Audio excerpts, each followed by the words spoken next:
What was your biggest no going back now moment? Stepping off that sandbar I could barely reach to swim out to the girl caught in a riptide, and not knowing how a riptide worked.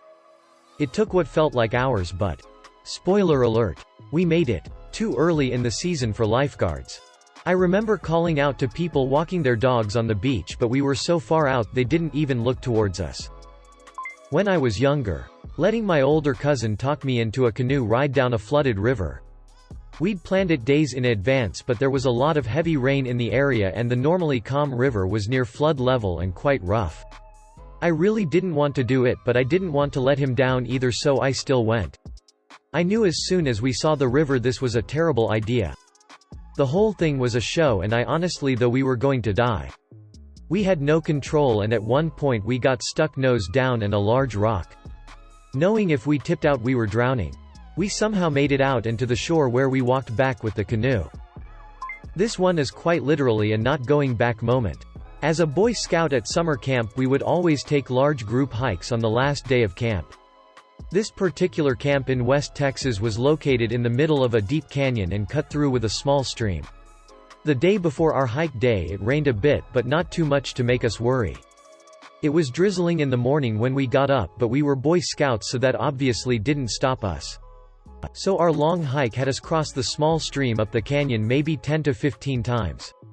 No problem. And everything went great. After a while we get to a medium-sized pond that we all decided to go swimming in. That was fun and we all had a blast. We get out and dressed and we keep going farther up a hill to continue our hike. We get to the top and we hear this wonderfully ominous rushing noise. We look over a ledge and see that the water in the stream was moving a bit faster than we remembered. A friend and I volunteered to go back and see what's happened. A flash flood had ripped through the area we had just left moments before. The water in the pond was at least 7 feet higher than it was 5 minutes before. And it was covered in foam and rapidly overflowing. We decided as a group to test our luck and go back to see if we could get out. But the last stream crossing had turned into a very fast-moving river crossing. Needless to say, we literally couldn't go back. And we had to wait a long time to get help and get to the now almost flooded camp. When I was about to get on the plane to my first semester of med school, my dad, never one for sentiment, said, "Well, you're now actually worth more dead than alive. Don't this up. Parachute jump. My life is now no longer in my hands. Oh well. Geronimo." I hopped a freight train once.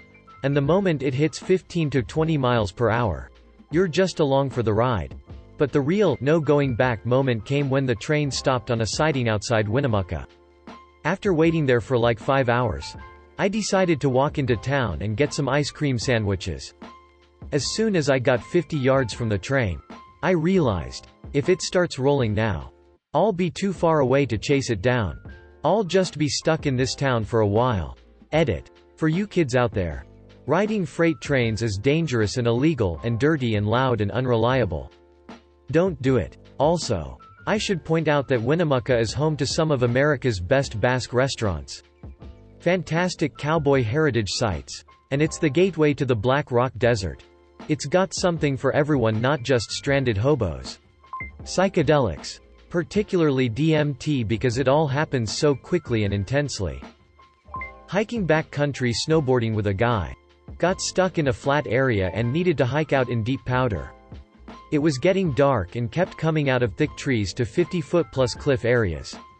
It was getting darker and we didn't have much light left and finally came out to another cliff area with about a 10-foot cliff. 20 feet of landing and then a second 10-foot cliff area that had a narrow landing to an open glade. It was either go for it and don't fall and get hurt or start making a snow tunnel and get ready to sleep on the mountain for the night at East Vale Chutes in Colorado. We both made it through the cliff jumps safely but it was sketchy. When we got to town we both had a couple tall whiskeys and the first bar we got to and I was still shaking. Could have possibly died if we had to stay on the mountain overnight or got seriously hurt and then died making the jumps to get to an area we could get down as it was getting dark, but it was either jump or start making a snow shelter. We were definitely not prepared with backcountry gear and got lost in the area even though we had both ridden it a few times with some experienced people who had taken us down before. Scary and something I will never forget. During takeoff on my first ever flight at the age of 30. I have a real intense fear of heights. Getting in the ambulance after suffering a grand mal seizure from alcohol withdrawals. When I finally said enough is enough and decided I needed to quit drinking before it killed me. I thought I could detox on my own as I was terrified of hospitals. I was wrong. I spent a week detoxing in the ICU. And now, almost a full year later, I'm still very happily sober and I'm completely thriving. While motorcycling through Vietnam, it was getting late and I was running low on fuel. Too low to turn back to the previous town. If that wasn't bad enough, my bike rack broke. Luckily, a kind man and his daughter stopped to help. He knew no English outside of "I can fix," so I followed him. I wore my bags and held the rest in my lap. Entering the town, my jaw dropped. It was complete calamity. The streets were filled with people carrying 2x4s, rocks and bottles. Literally hundreds of people. It was like a war zone. With people smashing scooters and cars on fire. People yelling and fighting. A few individuals were running for their lives with mobs in tail. I can still vividly see one man's face as he looked over his shoulder in dread. There were too many people to drive through. So I had to slow down to a crawl. All I kept thinking was, please don't notice me. Please don't rob me and smash my face in. Please know I'm with this kind man and his daughter. The moment lengthened as a few of the town folk started to notice me.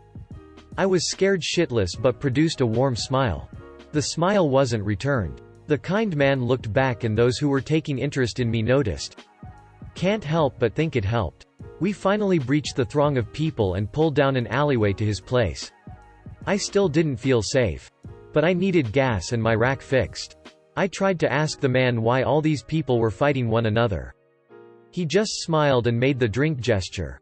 It was during Tet, or the Vietnamese New Year. He fixed my rack, gave me some gas and wouldn't take any money as payment. However, like Christmas, the kids receive money, so I gave his daughter a fat wad of cash. With his blessing, about 45 minutes later I arrived safely at my hostel in Ninvana. Mountain biking with some friends on a new trail. Which wasn't even a bike trail. We hiked most of the way up since it was too steep to ride up. Carried our bikes all the way up. Rested at the top for a bit and then rolled over the edge. I remember as my front tire crested and gravity started taking over, I thought, there's no way I'm stopping now. Unless a tree stops me. Edit. Wow, this really blew up. Rock on. Who all wants to get a group ride going? I made a budget yesterday to figure out how much I'd need to move out. If I worked 2 more hours than planned at a starter job I've lined up, I could do it easily. With all the optional expenses. That's when it hit me that I'm not in college anymore and I actually could have the money to live independently. Here. Try this hot wing. Took a bite and for the next 18 hours. I could only focus on how this was a crime against humanity. And for those now asking, it was the last dab on a drumstick. It was coated all over. I just ate one big bite. And then I went and shoved my head under a cold shower. Then, it was bed and bathroom for several hours as I threw up most of it. But some got digested. I knew going it that it was gonna be hot. My former roommate was a hot sauce aficionado. He never once handed me a wing that was less than a habanero sauce. The question was, am I about to have Ghost, Pepper X, Carolina Reaper, habanero, etc. When my abusive husband was doing his weekly ritual of interrogating me and accusing me of some made-up infidelity and goes, well, what's the deal here? Are we just done? Before I could stop myself I was like, yeah, we're done. He didn't know, until that moment, that I had already spoken to a divorce lawyer and the police and had all my ducks in a row to take the off. But I was planning on actually meeting with the lawyer before I told him. So then it was 2 weeks of awful Jekyll and Hyde before I could leave. I have to say, even though I was like, oh, it did feel so good to say it though. That guy. Last summer I replaced my roof. Standing on the ladder at the corner of the house with the shingle stripping shovel. I just stood there for 5 minutes thinking if I wanted to do this or not. Then I ripped off the first few shingles. And there was no going back. I ran away from an abusive home at 19. I called my dad while I was at work later that day to let him know I was okay and not to come looking for me. He's a narcissist and I was so scared he'd tell the authorities something crazy so they'd track me down for him. Like my boyfriend had kidnapped me. I'd left my car keys on the kitchen table so he couldn't charge me with stealing it. As he bought it for me. Emptied my bank account because he was friends with the small bank owner and taken everything I could with me. And that was a pretty big one. He said, "You'll never make it without me and my money," and I just said, "I can't wait to find out." That was 7 years ago now. And I'm making it.